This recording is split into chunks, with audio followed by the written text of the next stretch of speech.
Esta mañana para este segmento que pues hemos incorporado con la intención de dar mayores detalles y análisis a información de carácter internacional. Angie Campos ya se encuentra con nosotros esta mañana y también esta mañana pues en compañía muy especial de un invitado que nos dará a conocer más adelante.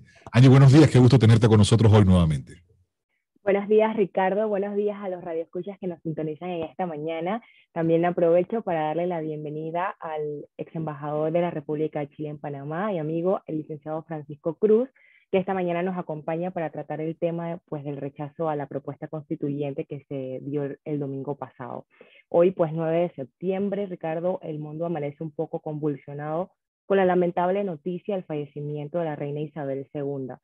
70 años liderando como reina, a los 96 años fallece, pues básicamente un año y 4 meses después que falleciera pues su esposo, y una noticia bastante lamentable que justamente sucede 2 días después que se toma, pues que realiza la visita la recién elegida primera ministra Elizabeth Truss al palacio, y realmente pues en ese momento se le pide a ella que establezca un nuevo gobierno, y pues 2 días después fallece la reina Isabel. Esto trae unas implicaciones interesantes porque con el fallecimiento de la reina Isabel se activan protocolos. Hay un protocolo que es el London Bridge, que lo hemos estado viendo y hemos estado dando seguimiento pues en las últimas horas, y básicamente son 10 medidas que se toman en torno al fallecimiento de la reina Isabel, en las cuales pues de las principales es la notificación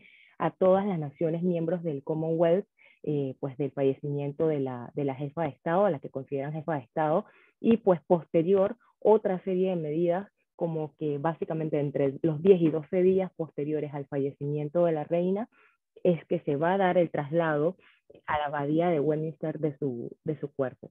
Esto pues también trae consigo pues automáticamente la activación del protocolo de establecer la ascensión del rey Carlos III, así se ha decidido denominar en el día de ayer. En las próximas 24 horas posteriores a la muerte de la reina Isabel, este debería pues básicamente empezar y asumir la responsabilidad como jefe de Estado. Y sin embargo, la coronación pues tiene un tipo de expectativa, porque realmente en el caso de la reina Isabel fue un año después de su ascensión, y pues vamos a ver cuánto tiempo vaya a demorar la ascensión del rey Carlos III. Pues adicional a eso, algunas naciones han establecido días libres por este fallecimiento. En el caso de Brasil, el presidente Bolsonaro ha establecido básicamente 3 días eh, como duelo nacional por el fallecimiento de la reina Isabel III, de la reina Isabel, perdón, segunda.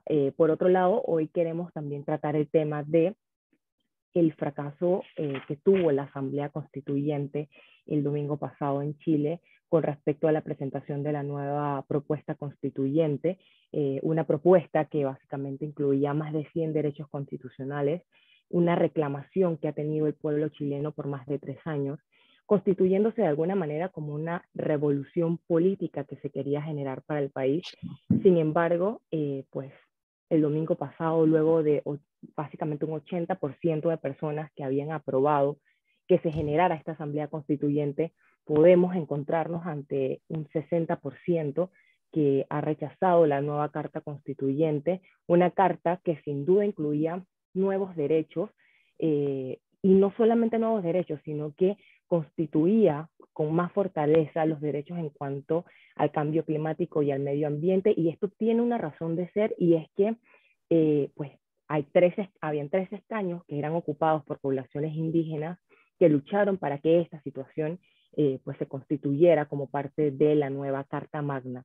Esto ha traído una serie de medidas por parte del presidente Boric, en el cual, como hablamos el miércoles pasado, se está dando el cambio de ministros de su gobierno como una especie pues de armonía con el Parlamento, y tratar pues de generar una conexión directa, porque si bien es cierto, ante el rechazo de la propuesta constituyente del día domingo, pues básicamente la derecha se compromete a generar una nueva Carta Magna. Entonces actualmente pues deben iniciar el protocolo para esto. Y bueno, para eso tenemos al licenciado Francisco Cruz, que creo que él está muy empapado en el tema y nos puede dar más ideas sobre esto.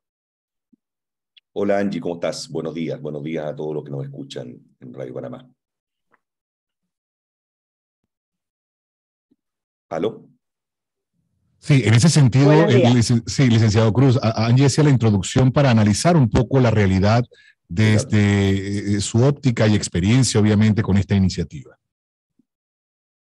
Sí, a ver, lo que ocurrió el día domingo pasado, la verdad es que fue un triunfo de la opción del rechazo bastante contundente por varias razones. La primera, y que es la más importante y que hay que destacar en relación al plebiscito de entrada, porque hubo un voto obligatorio. ¿Qué significa eso? Que el padrón, en el fondo, se expresó en más de un 86% en las urnas, lo cual significa que más de 13 millones de chilenos fueron a votar. La opción rechazo sacó 8 millones de votos. Es decir, votaron el domingo 8 millones de chilenos, lo cual representa un universo mayor que incluso todo el universo completo de las personas que fueron a votar en el plebiscito de entrada. Es decir, que en el plebiscito del antepasado, que estableció si se quería o no se quería un proceso constitucional, que tenía un voto que era voluntario, por cierto, por eso fueron menos personas, y que dijo en el fondo en un 80%, como muy bien explicaba Angie, que sí se quería una nueva propuesta. Para que nos entiendan los amigos que nos escuchan, Chile viene desde el año 2019 abriendo un proceso de reforma constitucional. Esto viene después del estallido social, del denominado estallido social, con un pacto por una nueva constitución que se firma en octubre del año 2019. Ahí se estructura un itinerario constitucional que establecía un plebiscito de entrada, es decir sí o no quiero una nueva constitución, un plebiscito de salida, es decir, apruebo o rechazo aquel texto que los convencionales, una convención constituyente derivada, trabajaba, y qué es lo que acabamos de vivir el día domingo. ¿Cuál es la paradoja? La paradoja que uno podría o debería tratar de explicar es por qué un país que en democracia se autoconfiere un plebiscito dice sí al proceso y dice no al texto. Me parece que ahí es donde está lo más rico de este debate. Esta iniciativa, de alguna manera, busca, sí, Angie, antes de que hagas la consulta, entendemos, inclusive busca avanzarle el presidente a pesar de esta respuesta. A ver, claro, lo que ocurre es que si uno pudiera analizar las causas de este rechazo, que insisto, es interesante verlo también en la lógica comparada. El caso de Colombia también fue un caso inusitado cuando el presidente Santos convocó un plebiscito, ¿no es cierto?, a propósito del desmantelamiento y la pacificación de las fuerzas, de la FARC, de la fuerza rebelde. Son pocos los casos en donde los plebiscitos se pierden. Yo tiendo a pensar que las razones acá no tienen que ver con posiciones tradicionalmente instaladas en los clivajes de derechas o izquierdas. Esto no es un triunfo de una posición política por sobre otra posición política. O sea, que vote el 13 millones de habitantes, de los cuales el 63% dijo que no, es mucho más que una posición política establecida específica. Hay un voto transversal de rechazo. Yo creo que ese voto se debió básicamente a tres cosas. Se debió, en primer lugar, a un muy mal texto propuesto, planteado, un texto que era maximalista y que ideologizaba la sobrerepresentación de los pueblos indígenas, un texto que más bien planteaba una plurinacionalidad por sobre una pluriculturalidad, que es lo que nos han demostrado la experiencia de las naciones y los países desarrollados, como Nueva Zelanda o como Canadá. Un texto que planteaba un mal diseño de gobierno, sin frenos y contrapeso entre las instituciones, que suprimía el Senado, una institución centenaria en Chile.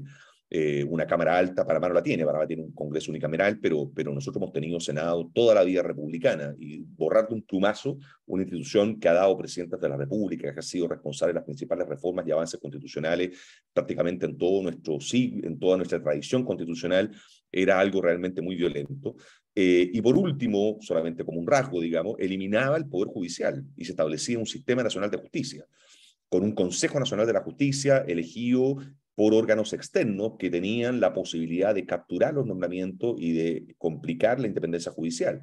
Entonces, eso sumado a una serie de imperfecciones adicionales hacía que el texto fuera un mal texto planteado, una mala propuesta. Ahora, ¿por qué una mala propuesta? Porque también está el argumento de decir, oiga, esta propuesta es fruto, ¿no es cierto?, de una convención elegida o electa especialmente y que debiera ser representativa. Yo creo que el mecanismo de elección no fue el correcto. Fue un mecanismo sobre representando grupos de intereses, fue un mecanismo que dejó a los independientes a su merced, digamos, por la libre, no anclado a listas de partidos políticos y a listas de programas específicos. Entonces lo que tuvimos en el fondo fueron grupos de intereses que se expresaron con sus propias causas, más que proyectos colectivos que tuvieran intereses particulares. Y por último, además del texto, hubo aquí un juicio de valor, y eso es indesmentible hacerlo, al comportamiento de la convención. Fue una convención que no tuvo un buen comportamiento, fue una convención que exacerbando y maximizando los ánimos trató de imponer una constitución partisana, digamos, de un sector por sobre otro, y esas conductas calaron muy hondo en la opinión pública. Al final del día, como dice Cervantes, no es solamente la posada, es el camino a la posada, o sea, no es solamente el texto, es el proceso, es el diálogo, es el tono, es cómo se da ese debate político, y ese debate no fue el más propicio. Y por último, y esto es una interpretación mía muy particular, yo creo que el gobierno del presidente Boric cometió un grave error, y fue indexar políticamente el plebiscito al resultado o al rendimiento político de su propio gobierno. Y eso fue un error porque al final del día, cualquier costo, cualquier problema que tuviera el gobierno se le endosaba automáticamente a un juicio de valor sobre el texto constitucional, cuando son dos cosas completamente parecidas. Yo creo que la prescindencia del gobierno en el proceso debió haber sido mayor, debió haberse cuidado más. La autonomía y la distancia con el proceso debe haber sido más. Se notaba demasiado que había un compromiso, digamos, y ese compromiso efectivamente hizo que existieran vasos comunicantes, insisto, entre la apreciación del gobierno y el juicio de valor respecto al texto, cosas que son completamente distintas y que debían caminar por cuerdas separadas. De acuerdo con el licenciado Francisco, considero que hubo una vinculación directa a el fracaso de la propuesta constituyente con los cambios de gobierno que genuinamente no se debió mezclar. Y este tema del rechazo a la Constitución no solamente es interesante para Chile, sino para toda la región, porque sin duda América Latina ha estado haciendo esfuerzos importantes por hacer cambios constitucionales, entendiendo que mayor parte de las constituciones de América Latina son de carácter o con naturaleza militarista y que naturalmente se requiere un cambio para que las constituciones sean muchísimo más garantistas. Sin embargo, creo que de alguna manera el pueblo chileno ha hablado y ha rechazado la constitución como este mecanismo actual pues de generar su control social, entendiendo que aun cuando decidieron que querían una nueva constitución, esta no es la que se adecua a las necesidades actuales, porque ahí tenemos que tener cuidado en la participación democrática también, porque al final, si nosotros decidimos como pueblo, y lo digo a nivel de América Latina, que queremos una nueva constitución, también tenemos que tener cuidado con los mecanismos que se adoptan en las nuevas constituciones, porque también hay ejemplos en la región de constituciones que son muy bonitas, pero que naturalmente el sistema que se ha establecido, la estructura que se ha establecido de gobierno no ha coadyuvado en favor a los ciudadanos. Y de alguna manera siento que el pueblo chileno ha rechazado de forma categórica no solamente la discusión que se dio en torno al texto constitucional por parte de los miembros de la Asamblea Constituyente, sino que de alguna manera también han rechazado la inclusión de ciertos derechos, por lo menos el tema de los derechos identitarios, el tema de la independencia o autonomía de las 11 naciones indígenas, que sin duda eso representaba pues no solamente un factor importante para toda la estructura del Estado chileno, sino que también le daba pues un valor adicional a las poblaciones indígenas frente al propio gobierno. Sí. Yo creo, perdón Angie que te interrumpa, tú has dado con el clavo con algo que acabas de decir. Dos cosas, digamos, que quiero destacar de lo que tú dices, que son muy ciertas y están muy asociadas a lo que vivimos. Lo primero, yo no saco nada con consagrar derechos sociales, sino tengo herramientas efectivas para poderlo darle vigencia, digamos. ¿Ah? Y además no le doy, y si no le doy una valorización, un impacto financiero, económico a esos derechos. Yo creo que el Estado social de derecho llegó para quedarse. O sea, la Constitución, el texto proponía un Estado social de derecho, y me parece que es un concepto correcto. Me parece que es el concepto que una economía, digamos, o un sistema político que equilibre libertades con sus principios como la solidaridad, digamos.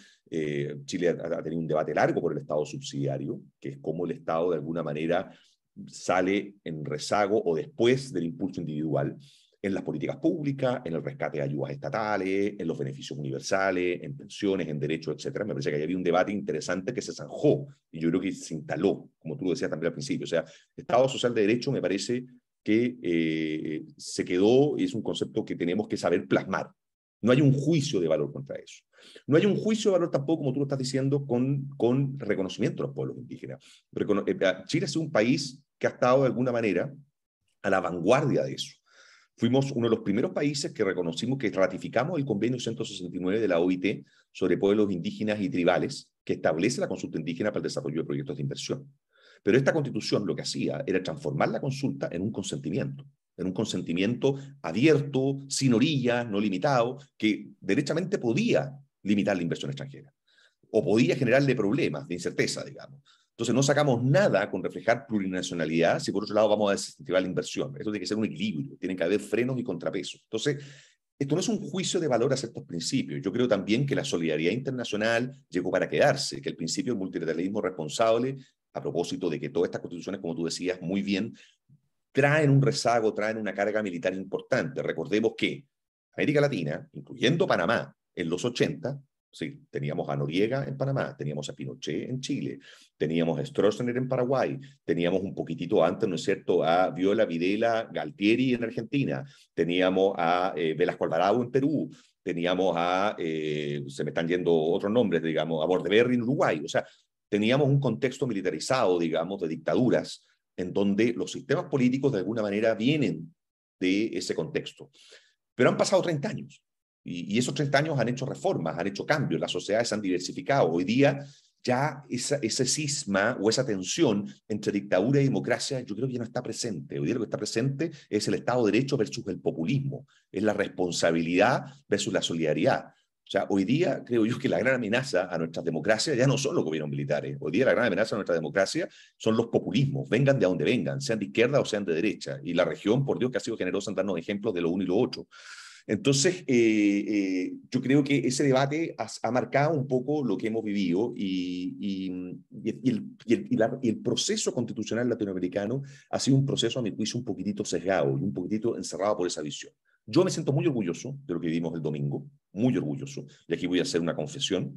Yo voté apruebo por el proceso constitucional chileno, hace un año y tanto, digamos, en octubre del año 2000, y voté rechazo este domingo. ¿Por qué? Porque me leí el texto, porque fui parte del proceso. Lo leí, lo digerí, tuve la oportunidad además de estar muy cerca de un par de convencionales que trabajaron dentro de la convención y me convencí que la propuesta no era la adecuada. Me convencí que la propuesta... Entonces, eso es yo estoy muy orgulloso porque creo que hubo un pensamiento crítico, creo que hubo una masa de ciudadanos que supo distinguir, que no actuó como borrego, digamos, diciendo una cosa sí, una cosa no, y que no actuó bajo la pulsión política tradicional de izquierdas o derechas. Actuó con discernimiento, actuó leyendo un texto y actuó entendiendo que lo que estaba en juego era la república. No eran las pulsiones individuales y no eran las pulsiones de izquierda o derecha. Sí, definitivamente que Chile ha dado un ejemplo de democracia, no solamente en el 2022, sino desde el 2019, cuando asume la responsabilidad de una nueva Carta Magna. Y esto es muy importante y realmente creo que todos los países en la región estuvimos muy pendientes del proceso chileno, porque en el caso de Panamá hemos estado en diversos procesos tratando de generar una nueva Carta Magna y todavía no se ha llegado el momento histórico-social para que se dé este cambio constitucional. Y sin duda Chile pues está no solamente encaminado a una nueva constitución, porque la verdad es que aún cuando hay el rechazo, entiendo que sí hay un favor o una intencionalidad por parte pues del Parlamento de generar una nueva Carta Magna. En ese sentido, pues tendremos que esperar cuáles van a ser las acciones que se vayan a generar y lo esperamos con mucho positivismo y con mucho respeto también, porque definitivamente comprometerse no solamente desde el órgano ejecutivo, sino desde el órgano judicial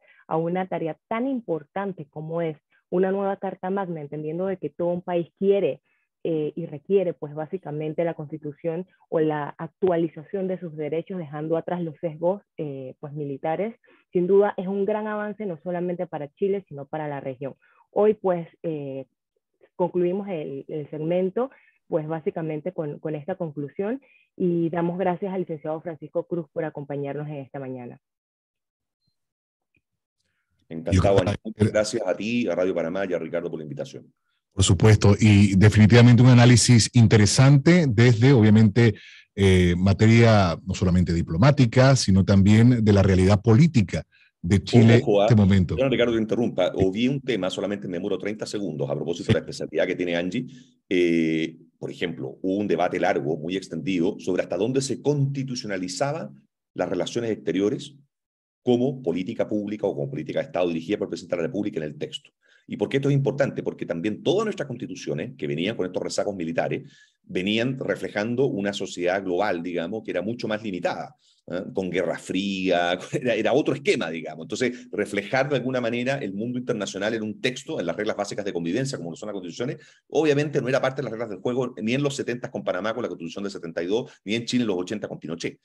Sin embargo, cuando reflejamos el Estatuto Internacional, por ejemplo, establecimos, a mi juicio, con error, un artículo, que es el artículo 14.3 del texto que hoy día ya no va a regir, digamos, pero del texto propuesto, que establecía: Chile ve como área prioritaria para el desarrollo de su política exterior América Latina y el Caribe. Ustedes me dirán que tiene de malo eso. No es que tenga algo de malo, pero te limita de alguna manera en una libertad de acción al presidente de la República que vaya definiendo cuál sea su política exterior, y no que esté pauteada por la Constitución. Chile es parte de la Alianza del Pacífico, con países como Colombia, México, Argentina y Argentina, perdón, bien digo, y Perú, pero tenemos una relación muy fuerte con el Asia-Pacífico, o sea, podemos tener un entendimiento. Chile tiene un acuerdo de asociación estratégica con la Unión Europea, entonces esa norma fue vista también como una forma de generar una camisa de fuerza respecto a la posibilidad de abrirse a otros mercados y de priorizar, digamos, otras negociaciones. No quiere decir que uno tenga una vocación latinoamericanista, hay que tenerla. Me parece que el proyecto latinoamericano es importante, sobre todo en una región que actúa generalmente fragmentada y no como bloque. Pero de ahí a limitar el desarrollo internacional y la apertura, imagínense si a Panamá le dijeran: usted tiene que entenderse solamente con Centroamérica y el Caribe, y no puede estar mirando Europa, no puede estar mirando el Asia, ustedes que son el corazón del mundo de alguna manera. Grave error, y grave error que quedó en la Constitución, entre otras cosas. Interesante. En el proyecto de Constitución, corrijo. Claro, claro, y para nosotros es interesante esta mirada, momentos en los que Panamá ya ha venido discutiendo el tema, pero sin aterrizar formalmente la intención del mismo. Bueno, yo quiero hacer otra confesión. Yo fui parte, acompañé al presidente Lagos, Ricardo Lagos Escobar, que ha sido un actor protagónico en toda la discusión constitucional, no sé si ustedes lo han seguido, pero que además es un gran amante de Panamá por razones de trabajo. Él participó en lo que fue la implementación de los acuerdos Torrijos-Carter, antes de ser presidente de la República de Chile, mucho tiempo, cuando vivía y trabajaba en Nueva York. Y el presidente de Panamá fue invitado por el presidente Cortizo como garante en la apertura de los diálogos del Pacto Bicentenario. Y yo acompañé al presidente Lagos en ese diálogo con el presidente Cortizo. O sea, me tocó estar, digamos, detrás, digamos, de la preparación de eso. Y una de las cosas que trabajamos fue intentar disociar, de alguna manera, lo que es la discusión constitucional de una propuesta o de un proceso, de lo que es la ebullición social del momento. Es correcto. Yo creo que eso es súper importante. Exactamente. Porque si no, estás capturado por la discusión. Definitivo. O sea, yo creo que Chile de verdad tuvimos un proceso un poquitito capturado por el octubrismo del año 2019. Entonces, al final del día y yo creo que Michelle Bachelet tuvo la audacia y tuvo el acierto de proponer un proyecto de reforma constitucional durante su mandato que lamentablemente no propone el Congreso cuando el país no se desbordaba. Los cambios hay que hacerlos no de manera reactiva, sino que de manera proactiva. Exacto. No apagar el fuego, como decimos coloquialmente. No apagar el fuego con propuestas constitucionales donde uno sale para cualquier lado. Es correcto. Un diálogo abierto, digamos, sin la presión, sin la ebullición social. Interesante. Con esa última reflexión, definitivamente no hay mejor forma de cerrar este tema. Y quiero agradecer a ambos, a la licenciada Nayeli Campos, nuestra experta en análisis internacional, y por supuesto a don Francisco Cruz, ex embajador de Chile en Panamá, por acompañarnos esta mañana. Buen día a ambos. Gracias, Ricardo. Gracias. Saludos. Bien, siendo las 8:25 de la mañana, avanzamos hacia nuestra siguiente pausa y en breve regresamos con más.